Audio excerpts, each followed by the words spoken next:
नमस्कार दोस्तों। अब पाकिस्तान की तरह ही बांग्लादेश की भी बहुत ही बुरी हालत होने वाली है।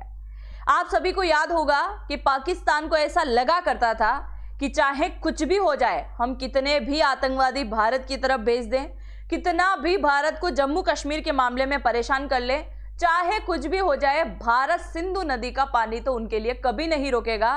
क्योंकि हमने कुछ साल के लिए तो एग्रीमेंट किया नहीं है, हमने तो पूरी जिंदगी के लिए एग्रीमेंट कर दिया है, तो ये कभी खत्म ही नहीं होगा। और अंततः हुआ क्या है, भारत ने सिंधु नदी जल समझौते को भी पूरी तरीके से रद्द कर दिया और अब उसी के रास्ते पर चल पड़ा है बांग्लादेश। तो बांग्लादेश की स्थिति भी आज कुछ पाकिस्तान के जैसे ही दिखाई दे रही है। आफ्टर ऑल पाकिस्तान का बेटा ही तो है बांग्लादेश। तो बांग्लादेश के लिए भी एक बहुत बड़ी बुरी खबर यहां हो सकती है कि बांग्लादेश में जो अभी तक गंगा जल समझौता हो रखा था, पानी दे रखा था बांग्लादेश को, अब उसे भी रोकने का मन लगभग जो है भारत सरकार बना चुकी है। तो आज की इस वीडियो में हम चर्चा करने वाले हैं कि अगर ये पानी जो बांग्लादेश को इतने सालों से मिलता आया है, अगर उसे रोक दिया गया तो किस प्रकार की हालत होने वाली है बांग्लादेश की। इसके साथ ही अभी हाल ही में पूर्वोत्तर राज्य के एक मंत्री की तरफ से बांग्लादेश को जो स्टेटमेंट दिया गया है वो भी काफी चर्चा का विषय है, उसके बारे में भी आज के इस वीडियो में हम चर्चा करने वाले हैं। शुरुआत करते हैं आज की इस वीडियो की। मेरा नाम है अंजलि और मैं आप सभी का स्वागत करती हूं एग्जाम नारी के यूट्यूब प्लेटफॉर्म पर। ये जैसा फेस आपको दिखाई दे रहा है ना, बस ऐसा ही फेस कुछ समय में दिखने वाला है। ये देखिए, भारत का पड़ोसी कहे जाने वाला छुटकू सा देश भारत को आंख दिखाने लगा है। ये भूल चुका है कि भारत का ही पानी पीता है और उसी से उगाए गए अनाज से भारत को लगातार ये धमकी दे रहा है, पर भारत को इसे कब्जे में करता आता है। अब आप देखिए, यहाँ पर आपको दिखाई दे रहा होगा, ये एक डैम है जिसका नाम है फरक्का बैराज बांध, जो कि भारत ने बनाया था 1975 में।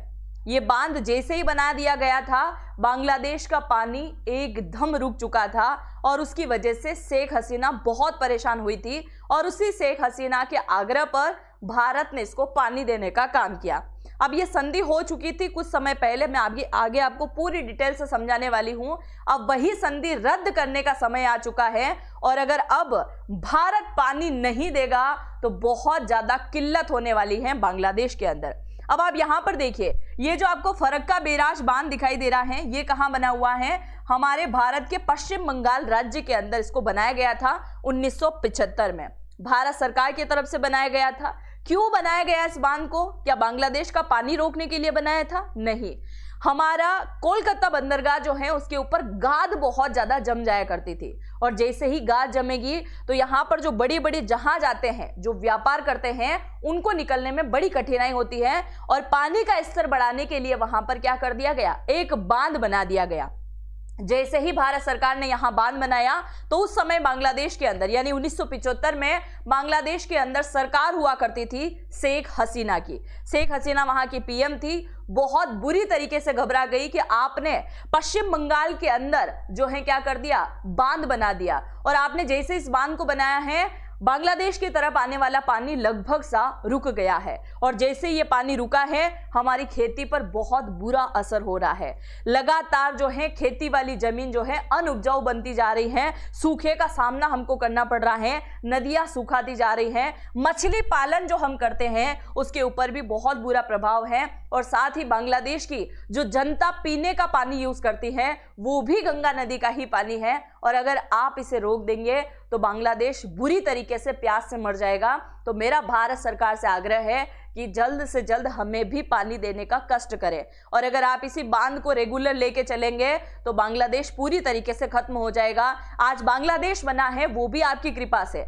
आप सभी जानते हैं 1971 में बांग्लादेश बना है और 1975 में भारत ने बांध बनाया। तिल मिला चुकी थी बांग्लादेश की पीएम शेख हसीना।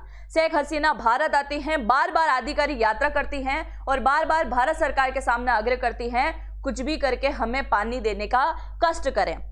ठीक है, भारत सरकार ने इसके ऊपर संज्ञान लेते हुए पूरा 2 साल लगा दिया। 1975 के बाद 1977 में पहली बार एक अस्थायी संधि कर दी गई थी कि ठीक है, हम आपको पानी दे देंगे। पानी दे दिया गया। फिर कुछ समय निकला, फिर से शेख हसीना की भारत के अंदर एंट्री होती है 1982 के अंदर। ये फिर से आती है और फिर से बोलती हैं कि कुछ भी करके एक स्थायी संधि कर दो ताकि हम निश्चित हो जाए। फिर इसको अस्थायी संधि करके भेज दिया गया। फिर तीसरी बार में शेख हसीना आती हैं 1985 में, और 1985 में आके आग्रह करती हैं कि मैं हर 2-3 साल में भारत का दौरा कर रही हूं, आज मैं जीवित हूं तब तक ये काम कर लीजिए, कल से मेरी बांग्लादेश की जनता भूखे मर जाएगी, इसीलिए आप हमें पानी देने का कष्ट करें। अंततः जो है 1996 के अंदर बांग्लादेश की पीएम एक बार फिर से भारत की नई दिल्ली में आती हैं, और उस समय भारत के प्रधानमंत्री होते हैं HD देवगौड़ा जी, और इनके साथ में मुलाकात होती है शेख हसीना की। और अंततः भारत सरकार ने ये बोल दिया जाता है, भारत सरकार बोल देती है कि ठीक है, हम पूरी तरीके से स्थायी रूप से तो ये संधि नहीं कर सकते, पर एक अस्थायी रूप से स्थायी क्षेत्र में ले जाते हुए 30 साल के लिए आपको निश्चिंत कर देते हैं। तो 1996 से लेकर 2026 तक 30 साल के लिए संधि कर दी गई थी, और साथ ही यह शर्त रख दी गई थी कि अगर बांग्लादेश का रिश्ता भारत के साथ में वाकई ही सगे पड़ोसी की तरह अच्छा रहेगा तो यह पानी लगातार बांग्लादेश को मिलता रहेगा, और अगर भारत के साथ में बांग्लादेश के संबंध किसी प्रकार से बिगड़े और बांग्लादेश का झुकाव किसी प्रकार से पाकिस्तान की तरफ गया तो हो सकता है आपको पानी में दिक्कत आ जाए। और इसीलिए HD देवगौड़ा जी वहां पर गेम खेल गए और उन्होंने केवल 30 साल के लिए यह संधि करी। और अब जो है दिसंबर 2026 के अंदर ये संधि पूरी होने जा रही है, और इस संधि के बाद में वो भारत सरकार के हाथ में है कि इसे पानी देना है या फिर नहीं देना है। अब जरा सुनिए, इस संधि में कुछ मुख्य शर्तें रखी गई थी शेख हसीना की तरफ से। शेख हसीना ने कहा था ऐसे तो पूरे साल भर बांग्लादेश के अंदर पानी रहता है, पानी आता ही रहता है, समुद्री इलाका है, थोड़ा बहुत तो पानी का व्यवस्था हो ही जाती है, पर नदियों की अगर हम बात करें तो ये पानी रेगुलर हमें मिलेगा तो ही नदियां चलेगी। इसके लिए सबसे मस्त जनवरी से लेकर मई तक का जो समय होता है, उस समय में ज्यादातर बांग्लादेश के अंदर सूखे की स्थिति बनती है, और इस वजह से हमारा यही आग्रह है कि आप जरूरत के हिसाब से हमें पानी मुहैया करवाते रहें। और अगर फिर भी हमें लग रहा है कि पानी कम है, पानी की किल्लत बढ़ रही है, पीने के पानी की किल्लत बढ़ रही है, तो हर 10 दिन में आपको डैम के गेट भी खोलने होंगे जिससे पानी हमको मिलता रहे। शेख हसीना की सारी शर्तें यहाँ पर मानी ली गई, पर उसके बाद में HD देवगौड़ा ने कहा कि आज तो ये संधि पर हम सिग्नेचर कर रहे हैं, पर 30 साल के बाद में अगर ये रिश्ता बदला और बदलने के बाद भारत जो है किसी प्रकार से इसके रिजेक्ट करना चाहें, इस संधि को खत्म करना चाहें, तो आप कभी भी किसी तीसरे पक्ष को लेके नहीं आएंगे। मतलब आप अंतर्राष्ट्रीय स्तर पर जाके नहीं बोल सकते कि भारत हमें पानी नहीं दे रहा है, क्योंकि ये भारत की मर्जी है आपको पानी देना या ना देना, क्योंकि गंगा नदी भारत की है और भारत का ही पानी है। भारत खुद आगे होकर आपकी मदद कर रहा है, इसीलिए आप कभी भी अंतर्राष्ट्रीय फोरम तक नहीं जाएंगे, आप किसी देश के सामने मदद की गुहार नहीं लगाएंगे। मतलब कुल मिला के दोनों देश के बीच में किसी तीसरे देश की हस्तक्षेप हम कभी बर्दाश्त नहीं करेंगे, और इस शर्त को मान लिया था शेख हसीना ने। अंततः आप यहां पर देख सकते हैं फरक्का बैराज बांध की जो धारा इस तरफ आ रही थी, वो एक धारा इस तरफ भी मोड़ दी गई थी, है ना। ये इधर जमुना का पानी, इधर ये सारे के सारे नदियों का पानी जो है बहुत आसानी से इसको मिलने लगा, और गंगा की बड़ी धारा जो है बांग्लादेश के बीचों बीच जाने लगी, जो कि आज पूरी तरीके से बांग्लादेश खतरे में दिखाई दे रहा है। खतरे में क्यों ना दिखाई दे रहा, क्योंकि आप जरा सोचिए, ये वही बांग्लादेश है जिसने कुछ समय पहले भारत के 7 सिस्टर्स को काटने की बात करी थी। आप सभी को याद होगा, ये वही बांग्लादेश है जिसने ग्रेटर बांग्लादेश का नक्शा जारी किया। ये वही बांग्लादेश है जहां पर हिंदू बिल्कुल भी सुरक्षित नहीं है, और अब तो खुले तौर पर ये चेतावनी दे रहे हैं कि यहाँ पर हिंदू नहीं रह सकते, ये मुसलमानों का देश है, ये इस्लामिक देश है, आपको यहाँ से जाना होगा। और अब ये उम्मीद करते हैं कि भारत इनको पानी दे। ये चाइना में जाकर भारत के 7 सिस्टर को काटने की बात करते हैं, और अभी 5 दिन पहले ही खुलेआम धमकी दे रहे हैं कि आने वाले टाइम में हम भारत के चिकन्ने को उड़ा देंगे, ये वाला इलाका पूरी तरीके से उड़ाकर बांग्लादेश के अंदर शामिल कर लेंगे, मतलब तुम भारत का ही पानी पियो, भारत के पानी से ही अनाज उगाओ और वही अनाज खा के तुम भारत को धमकी दो, ऐसा कैसे चलेगा भाई, है ना। इसीलिए हो सकता है भारत सरकार अब इसके ऊपर किसी प्रकार का एक्शन ना ले, ना इस संधि को आगे बढ़ाए। इसके साथ ही आप सुनिए, इसी बीच ममता दीदी भी पीछे नहीं रही है, क्योंकि ममता दीदी भी पश्चिम बंगाल के अंदर कई सालों से राज कर रही है और ममता दीदी की तरफ से इस संधि को लेकर बहुत प्रकार के सवाल उठाए गए थे। उनमें से मुख्य लाइनें मैं आपको यहां पर बता दूं। ममता दीदी जो कि पश्चिम बंगाल की मुख्यमंत्री हैं, इनके तरफ से स्टेटमेंट दिया गया था कि ये जो गंगा नदी जल समझौता हुआ है ना बांग्लादेश के साथ में, वो करके भारत ने बहुत गलत किया है। भारत ने गलत इसलिए किया है क्योंकि हमारे राज्य को यानी कि पश्चिम बंगाल को जितना पानी मिलना चाहिए उसकी पूर्ति नहीं हो पा रही है। जनसंख्या और भी ज्यादा बढ़ चुकी है और जितनी जनसंख्या है उतने अकॉर्डिंग हमको पानी की जरूरत है। आप राज्य के बारे में नहीं सोच रहे हैं, आप सीधे तरीके से बांग्लादेश को पानी दे रहे हैं, तो इसकी मैं बहुत ज्यादा निंदा करती हूं। और अगर ऐसा ही चलता रहा तो इन फ्यूचर बांग्लादेश के अंदर सूखे जैसी स्थिति आने में भी टाइम नहीं लगेगा। ममता दीदी यहां पर सही बोल रही थी, शायद अब इनके मन की मनोकामना यहां पूरी होती हुई दिखाई भी दे रही है कि ममता दीदी ने बोला था भाई साहब पानी मत दो, तो भारत सरकार बोल रही है ठीक है, लो आपने जो बोला है वैसा भी हम करने के लिए रेडी हैं। अब पानी लेने के बाद भी शेख हसीना ने भी कुछ इस संधि को लेकर इल्जाम लगाए थे, उसके बारे में भी सुनिए। शेख हसीना का कहना है कि भारत सरकार ने जो हमको तय किया था कि हम इतना इतना क्यूसेक पानी आपको देंगे, मतलब जो मात्रा तय की गई थी कि इतना पानी हम देंगे, उतना पानी तो कभी भारत सरकार ने हमको दिया ही नहीं। दूसरा, भारत सरकार ने कभी बांग्लादेश के बारे में सोचा ही नहीं कि जलवायु परिवर्तन हो रहा है, बेचारे बांग्लादेश को पानी की जरूरत है और हम दे ही नहीं रहे हैं। मतलब एक तो दान कर रहे हैं और ऊपर से ये हमको आंखें भी दिखाते हैं कि भाई साहब जितना पानी मिलना था उतना पानी तो आपने दिया ही नहीं है। अब देखिए जरा, कुछ समय पहले पाकिस्तान के कुछ लीडर ने ये बात बोली थी ना, हम बांग्लादेश के साथ में खड़े हैं और अगर भारत ने आंख उठा के भी देखा तो हमारी मिसाइलें रेडी हैं, हम भारत के ऊपर जो है हमला कर देंगे बांग्लादेश की तरफ से। और ये भी कहा था कि जिस प्रकार से पाकिस्तान का पानी रोका गया है, सिंधु नदी जल समझौते को रद्द कर दिया है, हमें इतना भी फर्क नहीं पड़ा है। और अगर ऐसे ही गंगा नदी जल समझौते को रद्द कर दिया जाएगा तो बांग्लादेश के ऊपर भी कोई असर नहीं पड़ेगा। आपको याद होगा 7-8 दिन पहले के वीडियो में ही मैंने बताया था और मैंने ये भी बोला था कि ये आगे होकर भारत सरकार को नए प्रकार की चुनौती देते हुए उकसाने का काम कर रहा है कि हमारा पानी तो रोक दिया, इनको पानी कैसे दे रहे हो, इनका पानी भी रोको। तो ये नए प्रकार की मनोकामना में इनकी पूरी होती दिखाई दे रही है। आपने देखा होगा ना, पुराना वाला वीडियो देखा होगा तो मुझे जरूर से कमेंट सेक्शन में लिखिएगा। अब नए प्रकार के कयास लगाए जा रहे हैं कि 12 दिसंबर 2026 को ये ट्रीटी खत्म होने वाली है। उससे पहले ही इससे पहले ही जो जयशंकर हैं, हमारे विदेश मंत्री हैं, वो बहुत ज्यादा चर्चा में आ गए क्योंकि उन्होंने खुले तरीके से इसका कोई स्टेटमेंट नहीं दिया, पर इन्होंने बोला था बांग्लादेश के साथ में एक कूटनीतिज्ञ संज्ञान लेने की जरूरत है और अगर बांग्लादेश यहाँ भारत सरकार की बात नहीं मानते हैं तो फिर एस जयशंकर जी उनको पूरी तरीके से निपटने के लिए बैठे हुए हैं। इसके साथ ही आप देखिए, मैंने आपको शुरू में बोला था कि पूर्वोत्तर राज्य के एक मंत्री ने बांग्लादेश को चेतावनी देते हुए एक स्टेटमेंट दिया है, उसके बारे में भी आप जरा सुनिए। ये आपको मैप में दिखाई दे रहा है हमारा देश, और हमारे देश में अगर हम इस तरफ चलेंगे तो पूर्वोत्तर राज्य का एक बहुत ही सुंदर राज्य है जो है नागालैंड।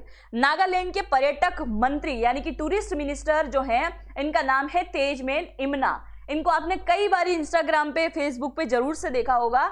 इन्होंने स्टेटमेंट दिया था कि बांग्लादेश जिस प्रकार से भारत को काटने की बात कर रहे हैं और अगर काटने में गला काटने की बात आती है तो हमसे बेटर और कोई नहीं जान सकता। आइए हम दिखाते हैं कि कैसे किसको काटा जाता है। हमारी धरती हिडिंबा की धरती है और हमारी धरती घटोत्कच की धरती है, तो हम आपको दिखाएंगे कि कैसे आप पूर्वोत्तर राज्यों को काटने की बात करते हैं। तो इनके स्टेटमेंट काफी ज्यादा वायरल हुए थे और उन्होंने काफी अच्छे स्टेटमेंट भी दिए थे, तो शायद आप इनके बारे में अच्छे से सुन भी चुके होंगे, जो कि आज की इस वीडियो में हम चर्चा कर रहे हैं। अच्छा, आगे बढ़ने से पहले मैं आपसे पूछना चाहूंगी कि अगर आपको भारत का विदेश मंत्री बना दिया जाए और आपसे कह दिया जाए कि बांग्लादेश के ऊपर किसी प्रकार का एक्शन लेना है या फिर गंगा जल संधि को रद्द करना है या फिर बांग्लादेश के दोनों चिकन नेक को काटना है या फिर किसी और प्रकार का जो है वहां पर एक्शन लेना है, तो आप क्या करोगे मुझे जरूर से कमेंट सेक्शन में लिखिएगा, क्योंकि मैं भी जानना चाहती हूँ क्या सोचते हो आप इन सारी चीजों को लेकर। आगे बढ़ने से पहले अभी शेख हसीना की सरकार तो रही नहीं यहाँ पे, उनकी पार्टी भी यहाँ पर चुनाव नहीं लड़ रही है बांग्लादेश के अंदर, और बांग्लादेश को 12 फरवरी 2026 को यानी कि नेक्स्ट मंथ ही बांग्लादेश के अंदर एक बहुत बड़ा चुनाव होना है, और इस चुनाव के अंदर अवामी लीग पार्टी शेख हसीना की पार्टी चुनाव नहीं लड़ रही है, पर फिर भी मोहम्मद यूनुस बहुत ज्यादा डर में है। अब आप देखिए मोहम्मद यूनुस के जो हम मान सकते हैं कि पार्टी के सामने विपक्षी पार्टी थी, तो एक थी अवामी लीग शेख हसीना की पार्टी, वो तो पूरी तरीके से जम्मा है, उनको तो हटा दिया। फिर ये नया आया था अभी उस्मान हादी, इसको भी निपटा दिया गया, मतलब खत्म है ना, इकबाल मंच। और तीसरी जो आती है वो आती है खालिदा जिया की, उसकी अभी हाल ही में मौत हो गई है और उसका बेटा जो है अब लंदन से लौट आया है, तो वो उसका कॉम्पिटिटर है। अब इसके अलावा मोहम्मद यूनुस की तरफ से अभी हाल ही में एक स्टेटमेंट आता है। मोहम्मद यूनुस बोलता है कि बांग्लादेश के अंदर चुनाव है, पर चुनाव के अंदर सबसे ज्यादा हस्तक्षेप अगर कोई देश कर रहा है तो वो है भारत। उनका यह कहना है कि भारत जो है एक नए प्रकार की पार्टी बांग्लादेश के अंदर खड़ी कर रहा है, और इसका नाम है BMJP पार्टी, यानी कि ये बीजेपी के सेकेंड ब्रांच, इसको नाम दे दिया है BM, यानी कि बांग्लादेश माइनॉरिटी जनता पार्टी इसका नाम दिया गया है। और कहा जा रहा है कि ये पार्टी केवल हिंदुओं के लिए बनाई गई है, जो कि बांग्लादेश के अंदर 2-2.5 करोड़ के आसपास हिंदू बचे हैं ना, 15-16 करोड़ की आबादी में केवल इतने से हिंदू यहाँ पर दिखाई दे रहे हैं, और ये बोल रहे हैं कि हिंदुओं की पार्टी बना दी गई है, बीजेपी की शाखा है, बीजेपी फंडिंग कर रही है, बीजेपी इसका प्रचार प्रसार कर रही है, और ये मेरे सामने चुनाव लड़ने के लिए भी इसको खड़ा कर रही है। अब मोहम्मद यूनुस डरा हुआ है, भाई साहब ये क्या करने वाले हैं, अगर ये सारे के सारे हिंदू मिलकर इनको वोट दे देते हैं, आने वाले टाइम में अगर यहाँ पर हिंदुओं की सरकार बन गई तो बांग्लादेश एक पहले से इस्लामिक देश है, उसके ऊपर बहुत बड़ा असर होगा। ये सारे स्टेटमेंट मैं मन से नहीं बोल रही हूँ, ये मोहम्मद यूनुस के कथन है जो मैं आपको बता रही हूँ कि ये कितना हकीकत में साबित होने वाला है, ये पार्टी कितनी चलने वाली है नहीं चलने वाली है वो आप जानो, पर यहाँ पे आप जरूर देखिएगा और इसके ऊपर सोचिएगा कि बांग्लादेश जो है सीधे सीधे अब भारत के ऊपर इल्जाम लगाना शुरू हो चुका है कि बांग्लादेश के चुनाव में अगर सबसे ज्यादा इंटरेस्ट कोई ले रहा है तो वो है भारत। तो आई होप आपको ये गंगा जल संधि के बारे में भी समझ में आ चुका होगा। अब एक और बात मैं आपको यहाँ दिखाने वाली हूँ जो शायद आपको हंसी भी आ जाए थोड़ी बहुत। यहाँ आप देखिए ये कौन है, पनौती नंबर 1 है, जो कि वर्ल्ड में कई सारे लीडर्स हैं, उनमें से एक आता है पनौती नंबर 1, जो कि है कहाँ का पीएम, भिखारियों का पीएम है ना। और ये कौन है, ये है कंगालियों का पीएम।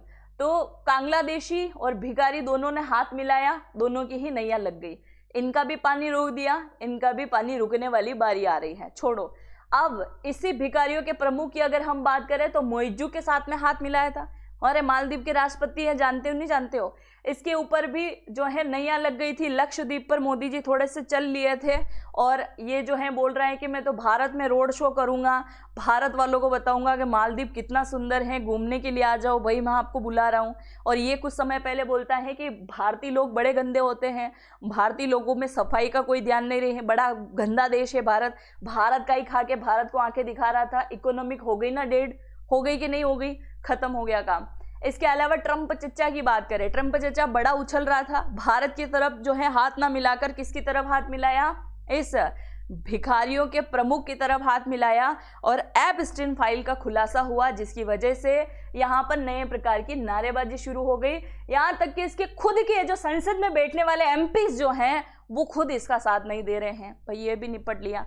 अब अगर हम इनकी बात करें तो सऊदी अरब वाले तो ठीक ठाक चल रहे थे, इनको ना तो भारत से कोई लेना देना है, ना कन्वर्टेड मुसलमान जो कि पाकिस्तान के अंदर रहते हैं उनसे भी कोई लेना देना नहीं था। अब इन बेचारों को भी लड़ा दिया ना यूएई वालों के साथ में, यमन पे हमला किया, बहुत सारी चीजें हो गई, तो इनकी भी कहीं ना कहीं नैया लग गई। इनके तो गले मिल के आया, बोल रहा है कि भाई साहब हम तो क्या करेंगे, डिफेंस के मामले में दोनों एक होके चलेंगे, क्योंकि मैं इस्लामिक राष्ट्र हूं और मैं क्या हूं, परमाणु संपन्न राष्ट्र हूं। तो देखिए ये जहां जहां जा रहा है सबकी नैया डुबाने का काम पूरी तरीके से कर ही रहा है। अभी चाइना वालों के साथ में थोड़ा सा और गले मिलना बाकी है, उनके साथ में भी कुछ ना कुछ नई चीजें देखने को मिल जाएगी। आप अगर इन सब चीजों को लेकर जो भी सोचते हैं अपनी राय को जरूर से कमेंट सेक्शन में लिखिएगा। अगर आपको ये वीडियो इंजॉयफुल लगा है, अच्छा लगा है, मतलब मस्ती के साथ में आपने जानकारी भी हासिल करी है, अपने दोस्तों के साथ में साझा करना बिल्कुल भी मत भूलिएगा। चैनल पे अगर पहली बार विजिट किया है तो गलत बात है, आप सब्सक्राइब नहीं करते हो, सब्सक्राइब भी जरूर से कर दीजिएगा। और अगर आप AI सीखना चाहते हैं तो इसी वीडियो के कमेंट सेक्शन में पहला कमेंट एग्जाम नारी के नाम से पिन कर रखा है, उस पर जाके टैब, नाम, मोबाइल नंबर, ईमेल ID डालिएगा और यहाँ पर डिस्काउंट प्राप्त करने के लिए नारी 100 कोड का इस्तेमाल जरूर से कीजिएगा। अच्छा खासा डिस्काउंट मिल जाएगा। नारी 100 बड़ा इंपॉर्टेंट है डिस्काउंट के लिए।